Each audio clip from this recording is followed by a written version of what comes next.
In the book, you talk about cognitive flexibility, and whenever I hear you talk about Socrates and I read about him, I feel like he's a master at trying on almost like different lenses or perspectives and flipping between them.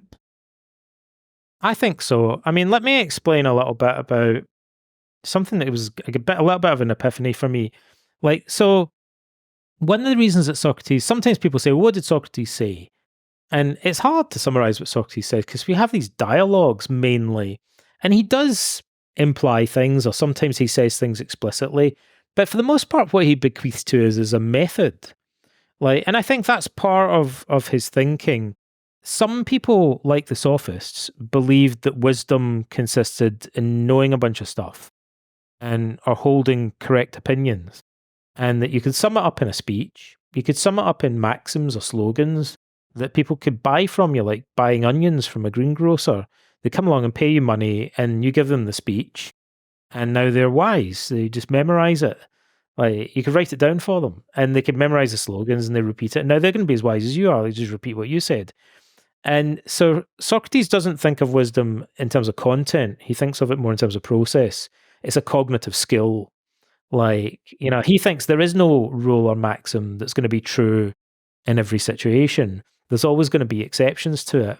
And wisdom for Socrates appears to consist more in being able to figure out the exceptions to a general maxim or a rule, to be able to think more flexibly and more creatively. I explain it to kids by saying Socrates is like this guy that whenever you say something, he'll it's almost like he wants to say, yes, but, right? So how would you define justice? And you go, I think justice is like helping your friends and harming your enemies. It's a classic Greek definition. Socrates' kind of response is just to go, yes, but, and then he'll come up with some kind of flaw in it or objection to it, right? So he's like, kind of acknowledges there's some truth in what you're saying, but there's also a shortcoming to it. There's always more. He's always very creatively thinking of situations where your idea, your definition, your role kind of breaks down.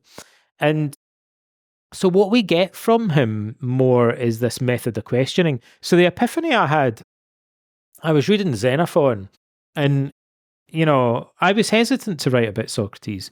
It's a presumptuous thing because people have been writing about Plato and Socrates since they lived, and many great scholars have written over the centuries about Socrates and Plato, to a lesser extent about Xenophon.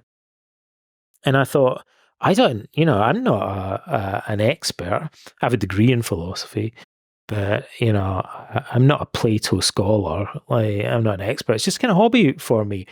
And then one of the reasons I decided to write about it was because I was teaching my daughter about this stuff. And I thought, look, I just want to be able to communicate with people, about the benefit that I derive from it in the same way that I would talk to my daughter about it. Right. So I'm not claiming to have the final word on Plato or to be able to compete with professional scholars, but I think maybe I can express some of the ideas in a way that would be engaging, give people an on-ramp, to go and read the dialogues and so on. And one of the reasons for that, I think, is that I have an unusual background. My background is interdisciplinary. So my master's degrees was in an interdisciplinary centre in Sheffield, where we studied sociology, anthropology, philosophy, psychiatry, like psychotherapy. And I've always I came from a background of philosophy, and then I trained in lots of different types of psychotherapy. And then I got into kind of studying classics and history. So I combine these different disciplines to some extent. And reading Plato, and particularly Xenophon, actually, as a psychotherapist, I think I noticed stuff. It seemed to me I was noticing stuff that classicists and philosophers just never mentioned. And when I'm lucky enough to, over the years, having written books and speak at conferences, I'm friends with and know lots of classicists and philosophers. And I'd say to them, like, have you noticed this thing that Plato says or this thing that Xenophon says? And they'd often noticed it, but hadn't thought it was significant, or they just hadn't noticed it at all. The stuff that leaps out at me is because sometimes it's just weirdly similar to stuff that we would do in cognitive therapy. But one of them is in one of Xenophon's dialogues. Socrates is talking to yet another adolescent boy, and he's in the Agora in a saddlery, like it sells saddles for horses. So just like we described before. And he gets talking to this young guy called Euthydemus. There are two Euthydemuses, one in Xenophon and one in Plato. This is Xenophon's Euthydemus. And Socrates says to this guy, listen, I've heard all about you. You've got a reputation for having this amazing library, private collection of books on self-improvement. He's a self-help junkie, like really familiar in modern psychotherapy. Half the clients that we see in therapy have got libraries of self-help books. They're self-help junkies, right? And this is exactly what this young guy is like. And he says, yeah, I collect the maxims of the wise for my own improvement, right? He's a self-help junkie. Like, he's got all the books, he's got all the best-selling books of the time and stuff. And Socrates gets in a conversation with him about that. And he basically questions him. He says what he wants more than anything else is to be a great statesman and to demonstrate that he really understands the nature of justice. And so Socrates questions him about the nature of justice, and within a few minutes shows that he's contradicting himself and he's confused and he doesn't really understand it. So again, he's been passively just kind of parroting stuff from books, but he hasn't got the cognitive skill of being able to do critical thinking. He can't employ these concepts. Like, he's just repeating stuff that he's read without really understanding it. And so Socrates is trying to show him, like, to really understand the nature of justice, you need to, be willing to debate it and to kind of explore it from different perspectives and turn it over in your mind and so on. It's going to take work, like practicing playing the guitar or something like that. It's a skill. It's a practical skill, like, that we're learning. But then this is the bit that jumps out at me. Socrates says, "Let me show you," and he draws a diagram. So I was like, no one told me Socrates drew a diagram. Like, I mean, he does draw other diagrams, but no one told me he drew this diagram. And he draws two columns, probably on a wax tablet, I'm guessing. And we do 2-column diagrams all the time in cognitive behavioral therapy. There's probably someone doing it right now as we speak somewhere in the world, right? With a flipboard with a CBT client. We use it for different things. But what Socrates uses it for, so we'll get a negative belief that a client has, like, nobody likes me, everybody hates me or something, right? And the cognitive therapist will say, where's the evidence for that? Let's draw 2 columns, and we'll have the evidence for that belief on one side and the evidence against it on the other side, right? And then we'll go through it, and the evidence that you think is for it, then maybe we'll do a second round and we'll go, is this evidence real? Or could it be possibly interpreted differently or challenged, right? So we'll kind of start to question the placement of things in the column. We'll also do 2 columns and weigh up the pros and cons of holding a belief or using a particular strategy, right? And then again, someone might say, these are some of the pros of avoidance. Like, at least when I avoid situations that make me feel anxious, it makes me feel temporarily better. And so the therapist might then go back and question that and say, but is that an illusion, right? Is that really a pro, or is there really a disadvantage there? Because maybe it alleviates your anxiety temporarily, but makes you more sensitive in the long term, like more vulnerable over the long term. So maybe that's not really an advantage.Maybe it just seems like one, right? And so we start to question the evaluation of the pros and cons in that way. There's a couple other variations, but those are the ways that we typically use the 2-column diagram. So Socrates draws 2 columns, and he says, okay, so you want to be a statesman and understand the nature of justice. Let's put justice at the top of one column and injustice at the top of the other. He says, give me some examples of injustice. And Euthydemus says that's easy, lying and stealing and stuff like that, right? And Socrates says, okay, and this is where the Socratic method proper begins. The next step. So he says, lying. So now Socrates isn't just following a formula, he's actually thinking creatively. He's coming up with creative examples, right? Not following some standard formula. He has to think on the fly So he says, okay, it's lying and stealing. What if an elected general in a war lies to the enemy? Is that injustice or is that potentially just? And Euthydemus is like, well, that's different, right? Like, that's an exception to the rule or the definition. That would be just. Socrates says, you said stealing was unjust, but what if he captures an enemy camp and steals their weapons? Is that unjust, or would we consider that to be just in the rules of war? And Euthydemus says, okay, like, that's just, that's an exception. Socrates says, okay, what about in civilian life? If a parent is trying to give medicine to a small child and they won't take it, but they know they need to to help them, so the parent hides it inside the food and deceives the child. Like, is that unjust or is that justified form of deception? Euthydemus is like, okay, well, that's different as well, right? Like, it's kind of an exception. And then Socrates uses an example that's like a famous one throughout the centuries that philosophers love. So what if your friend? He says, what if your friend is suicidal? Like, and they ask you, where did you put my dagger?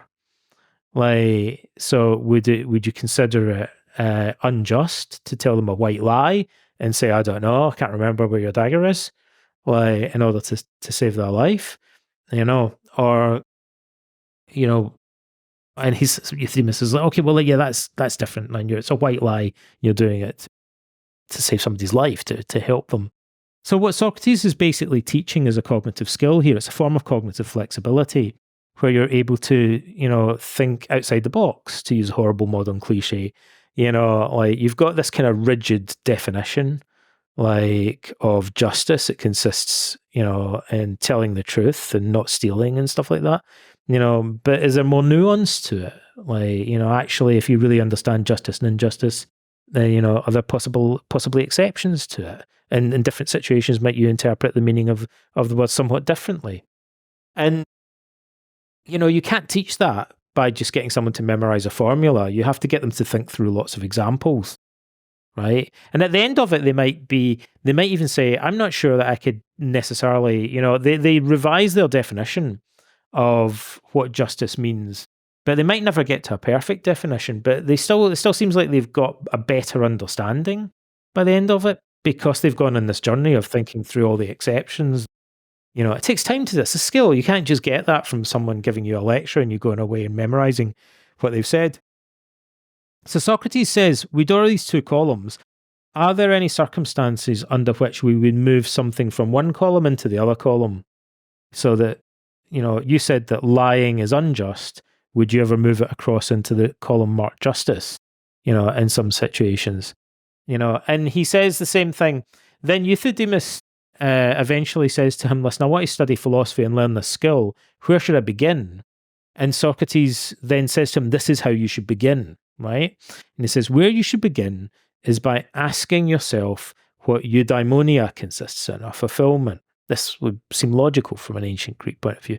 He says it's your definition of what is good and bad, basically, because that's how an ancient Greek would define eudaimonia. Right? It's having everything that's good and avoiding everything that's bad, basically. So he says, list all the things that you think are good for us in life, like wealth and reputation and having a big house and all this kind of superficial stuff he would come up with initially. Then Socrates says, can you think of any situations in which things that you listed as good might potentially be bad? So he says health is the most obvious example of something that's intrinsically good. And Socrates says, well, what if you live in a dictatorship and the tyrant that rules it is recruiting people to engage in an unjust war where everybody's going to get killed? Like, then being healthy might be a disadvantage, right? Socrates' favorite example as well was of reversal of fortune, is that under the dictatorship of the 30 tyrants in Athens, the oligarchy, towards the end of his life, they went round and executed lots of people that had money and status. Because if you had status, you were a threat to them. And if you had a lot of money, they wanted to seize it for themselves. So people before had complained that they were poor, and they had no status in Athenian society. And Socrates, after the oligarchy, probably annoyingly, would go up to them and say, don't you think you're better off now? Because the 30 tyrants rounded up anybody that had status and money and garroted them and threw them in a pit. like, in order to steal their wealth. You're lucky. You're poor. Like, it didn't work out so well for the rich and famous of Athenian society. Like, so sometimes it can be surprising how things work out, right? Losing your job might be the best thing that ever happens to you, right? I mean, getting sick might be one of the best things that ever happens to you. You might really learn something from it. It might cause you to view things from a different perspective. It's difficult to predict, like, how things are going to. Often, when you look, it's easier in retrospect as you get older. You look back over your life. It sounds crazy at first to say this, but when you're older and you look back on your own life and you think, what are the things that benefited you the most over the course of your life? And you might look back and think, some of the things that actually benefited me the most were like a relationship that went, like, didn't work out, or failing an exam, or like some of the things that made me who I am today were like setbacks, like, and misfortune. Like, so it seems, like we have to have a more nuanced perspective. We have to more cognitive flexibility and being able to look at things from multiple alternative points of view, to see the possibilities that are intrinsic in them. But also in modern psychology, we know that this kind of cognitive flexibility that is Socrates is training people to develop through using this 2-column technique, thinking of exceptions to the rules, always generating alternative ways of looking at things, is associated with emotional resilience, better relationships with other people, better psychological well-being. Yeah, whereas rigidity in our thinking tends to be associated with depression and anxiety and other mental health problems. So it's the skill of the Socratic method, like, or that we obtain from Socrates, that maybe is one of the most valuable things. Maybe flourishing actually consists in this ability to ask questions and think about things in a more flexible and creative way. But one of the reasons I'm emphasizing that is I don't think this is acknowledged in modern self-help literature, generally speaking. I think when you read modern self-help books and you watch videos, the self-help books give self-help advice. They give answers. They recommend maxims and strategies and techniques. But like with the ancient Sophists, that risks encouraging a kind of passivity and rigidity in our thinking.